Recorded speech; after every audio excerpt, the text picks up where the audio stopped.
तो इस वीडियो में हम देखेंगे कि एक न्यूज़ रिपोर्टर किन किन तरह के वर्ड्स एंड फ्रेजेस का यूज करता है। जैसे यहाँ पर हम देखेंगे एक नई नीति की घोषणा, या फिर राष्ट्र को संबोधन करना, या फिर कम मार्जिन से जीतना, तेज़ी से गिरावट होना। इन सब चीज़ों को हम इंग्लिश में कैसे बोलेंगे। और जब भी कुछ पढ़े लिखे लोग आपस में बात करते हैं तो इन्हीं तरह के वर्ड्स एंड फ्रेजेस का यूज करते हैं। तो चलिए हम कैसे डेवलप करेंगे, हम कैसे उन सभी वर्ड्स पर कमांड करेंगे, इन सब पर बात करते हैं। लेकिन सबसे पहले बता दें कि अगर आप चाहते हैं कि एडवांस इंग्लिश बोलें और लिखें तो न्यूज़पेपर, इंग्लिश न्यूज़पेपर को पढ़ना शुरू कर दीजिए। चाहे वो न्यूज़पेपर कोई हो, द हिंदू क्यों ना हो, या फिर आप द हिंदुस्तान टाइम्स क्यों ना हो, या फिर द टाइम्स ऑफ इंडिया क्यों ना हो, कोई भी हो, लेकिन आप उसे पढ़िए, रेगुलर पढ़िए ताकि उस पर कमांड हो। लेकिन हम चलिए एक छोटी सी शुरुआत करते हैं, बताते हैं, बहुत आसान तरीके से समझाने का प्रयास करते हैं ताकि आप इस तरह के जो भी वर्ड्स हो उसे आप आसान तरीके से बोल पाएँ, उसे इंग्लिश में एक सेंटेंस के रूप में बोल पाएँ, लिख पाएँ। तो चलिए शुरू करते हैं और एक एक करके आपको समझाने का प्रयास करते हैं। हम इस तरीके से सीख सकते हैं, यहाँ पर देखेंगे सेंटेंस को एक एक करके समझेंगे, उसके मीनिंग को समझेंगे। तो सबसे पहले हम यहाँ देखते हैं कि द गवर्नमेंट, एक एक वर्ड के मीनिंग को समझेंगे। द गवर्नमेंट अनाउंस्ड, तो गवर्नमेंट मीन्स होता है सरकार, अनाउंस्ड मीन्स क्या होता है, इसका मतलब है घोषणा करना। याद रखेंगे, कुछ भी अनाउंस करना हो तो इसका मतलब है घोषणा करना। उसके बाद अ न्यू पॉलिसी मीन्स नई नीति, बूस्ट मीन्स होता है बढ़ावा देना, इकोनॉमिक मीन्स आर्थिक, और ग्रोथ का मतलब विकास। तो हम पूरे सेंटेंस को देख लेंगे। सरकार ने आर्थिक विकास को बढ़ावा देने के लिए एक नई नीति की घोषणा की। अगर इस तरीके से अक्सर हम सेंटेंस को पढ़ेंगे, ऐसा मिलता कहीं नहीं है। इस तरह से सेंटेंस इंग्लिश में लिखा हुआ, फिर हिंदी लिखा हुआ, ये मिलता नहीं है। तो हम इसी को आपके सामने ला रहे हैं, कभी कभी बीच बीच में बताते रहेंगे ताकि आप किसी सेंटेंस को समझ करके उसकी हिंदी को भी समझ सकते हैं। तो याद क्या करना है, जिससे आप देखेंगे बूस्ट मीन्स बढ़ावा देना, इकोनॉमिक आर्थिक, और ग्रोथ मीन्स विकास। तो हम क्या करेंगे, बूस्ट इकोनॉमिक ग्रोथ, ऐसे याद कर लेंगे, बूस्ट इकोनॉमिक ग्रोथ। तो इन फ्रेज को आपको याद करना पड़ेगा। यहाँ पर हम देखेंगे जैसे the prime minister addressed, address means क्या, वो पता तो होता ही है, एड्रेस मीन्स पता होता है, लेकिन एड्रेस का मतलब संबोधन करना भी होता है। उसके बाद द नेशन, और इसका मतलब क्या हुआ कि नेशन को, राष्ट्र को संबोधित करना, संबोधन करना। ऑन द अकेशन ऑफ का मतलब है के अवसर पर, इसको हम याद रखेंगे, ऑन द अकेशन ऑफ। एक सेंटेंस में कई वर्ड्स आ जाते हैं न्यूज़पेपर में, जिसे हमें याद रखना पड़ेगा।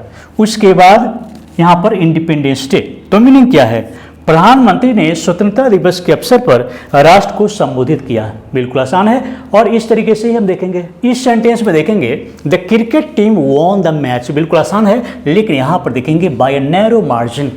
ये मुश्किल है, मतलब इसे जुबान पर रखना पड़ेगा, by a narrow margin, by a narrow margin. तो क्या है, द क्रिकेट टीम ने मैच को जीता, और कैसे, बाय अ नैरो मार्जिन का मतलब बहुत अंतर से।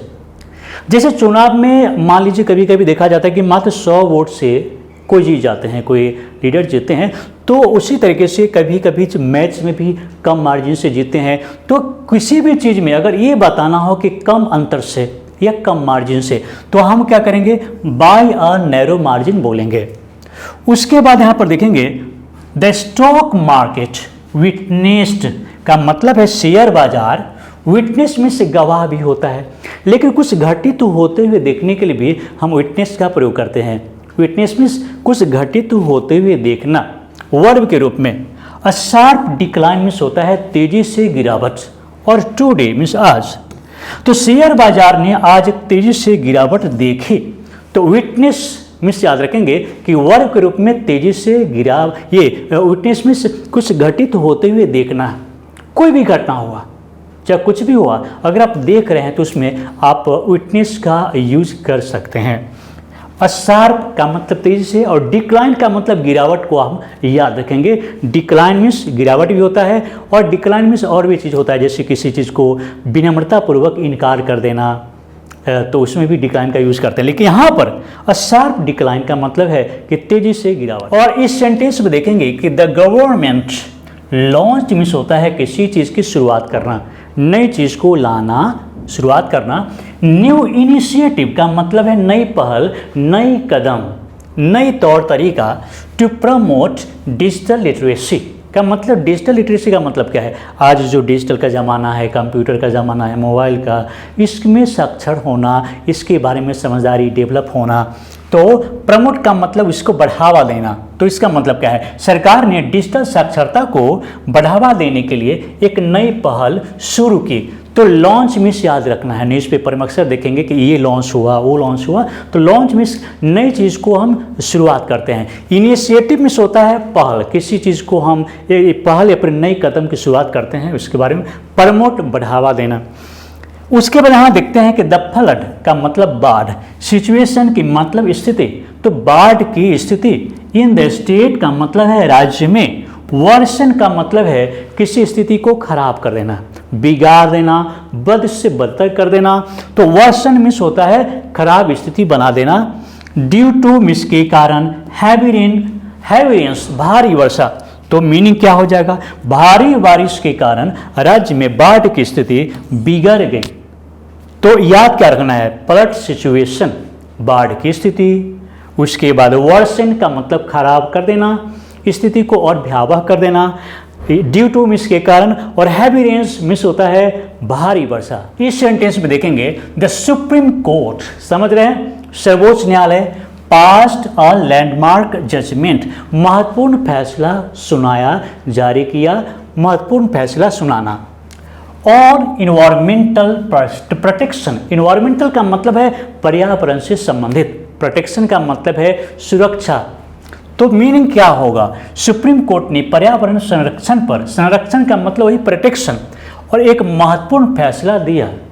तो इसी तरीके से हम यहाँ पर पास अ लैंडमार्क जजमेंट याद रखेंगे, पास अ लैंडमार्क जजमेंट। जब भी आपको लगे कि कोर्ट ने कोई बहुत महत्वपूर्ण फैसला को सुनाया है, तो इसमें हम उसके लिए कभी भी यूज करेंगे पास अ लैंडमार्क जजमेंट।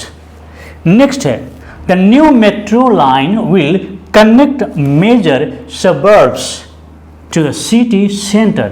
अब यहाँ पर देखेंगे न्यू मेट्रो लाइन, तो समझ रहे हैं, विल कनेक्ट का मतलब जोड़ेगा। मेजर सबर्ब्स में होता है, मान लीजिए कि कोई महानगर है या नगर है, लेकिन उससे सटे जो बड़े एरिया, आबादी वाला एरिया है, किसी भी शहर से सटे हुए आबादी वाला एरिया है, उस सब उपनगर बोलते हैं। तो नई मेट्रो लाइन बड़े बड़े उपनगरों को शहर केंद्र से जोड़ेगी। इस सेंटेंस में देखेंगे जैसे द गवर्नमेंट मीन्स सरकार, अनाउंस्ड मीन्स घोषणा किया, बता चुके हैं पहले भी। और रिडक्शन मीन्स होता है किसी चीज में कमी करना, कटौती करना। और टैक्स रेट्स का मतलब है टैक्स की जो दरें हैं, और फॉर स्मॉल बिजनेस, छोटे छोटे बिजनेस के लिए। मीनिंग क्या हो जाएगा? सरकार ने छोटे व्यापारों के लिए कर दरों में कटौती की घोषणा की। तो रिडक्शन, अनाउंस्ड और रिडक्शन। और किसी चीज़ में कोई ज़रूरी नहीं है कि टैक्स रेट्स में, हो सकता है कि मूल्य में, किसी भी चीज़ में कमी करना, कटौती करना के लिए हम यूज कर सकते हैं अनाउंस्ड और रिडक्शन हो सकते हैं। तो हम इसमें देखेंगे the film received critical acclaim का मतलब है कि बहुत प्रशंसा मिलना। मान लीजिए कोई फिल्म है और लोगों को अच्छा लगा, बहुत चला, एक्टिंग बहुत अच्छा लगा सबको, तो एक्टर्स की या फिल्म की जब प्रशंसा होती है तो उसमें हम बोल सकते हैं रिसीव्ड क्रिटिकल अक्लेम का मतलब बहुत ही महत्वपूर्ण उसको प्रशंसा मिलना। And Beckham a box office hit का मतलब बॉक्स ऑफिस में हिट कर जाना। तो हम पूरे मीनिंग को क्या देखेंगे, जैसे फिल्म को महत्वपूर्ण प्रशंसा मिली और या बॉक्स ऑफिस में सफल हुई। तो चलिए इस तरह से अगर सेंटेंस पढ़ने को मिले, मान लीजिए इंग्लिश है और हिंदी है, इस तरह से मिलने लगे, तो मुझे लगता है किसी के लिए भी इंग्लिश न्यूज़, चाहे न्यूज़पेपर का हो, टेलीविज़न से हो, बिल्कुल आसान हो जाएगा अगर इस तरीके से सभी लोग पढ़ेंगे। क्योंकि देख लीजिए अब यहाँ पर इंग्लिश सेंटेंस है, अब मीनिंग क्या होगा। मान लीजिए कि एक का इसका मीनिंग पता चल गया, चलो इसका भी पता चल गया, लेकिन पूरे सेंटेंस को जोड़ करके मीनिंग निकालना थोड़ा सा मुश्किल होता है, जो खासकर इनिशियल स्टेज में होते हैं उनके लिए। लेकिन अगर इस तरीके से पढ़ाया जाए न्यूज़पेपर को, तो मुझे लगता है कि न्यूज़पेपर बिल्कुल आसान हो जाएगा, न्यूज़, इंग्लिश न्यूज़ समझना बिल्कुल आसान हो जाएगा। और खासकर इन सभी वर्ड्स को, फ्रेजेस को आप बोलने और लिखने में भी यूज़ करेंगे तो आपका एडवांस राइटिंग हो जाएगा, एडवांस स्पीकिंग होगा।